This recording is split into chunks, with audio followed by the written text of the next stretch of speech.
Hello, I'm Senator Joe Donnelly.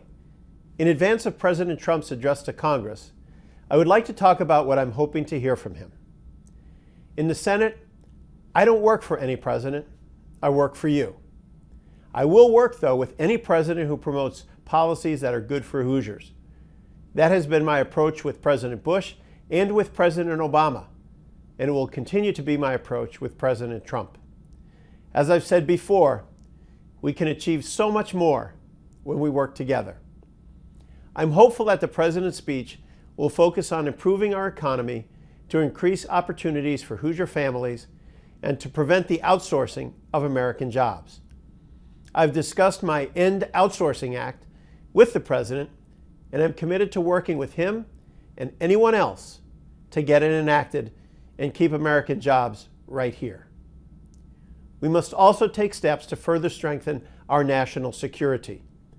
I am hopeful that the President and his administration will cooperate fully with a thorough and impartial investigation into Russian interference with our elections and with our country. This is an area where Congress must overcome partisan divides and put America's democracy first. Additionally, we must continue to support our service members and provide them with everything they need.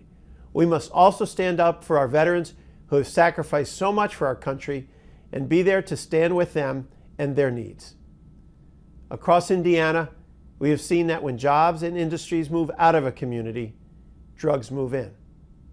Despite bipartisan progress, including some of my provisions being signed into law last year to help with the opioid scourge, we need the President and his administration to keep up the fight against opioid abuse and heroin use. I would also like to highlight my guest for the President's address. I invited Dr. Tim Kelly of Indianapolis to join me because he is a leader in the field of addiction medicine and the fight against the opioid abuse epidemic in Indiana. Dr. Kelly is also acutely aware of the shortage of trained healthcare providers who can treat those suffering from addiction. Thanks so much for your time. May God bless you, may God bless Indiana, and may God bless America.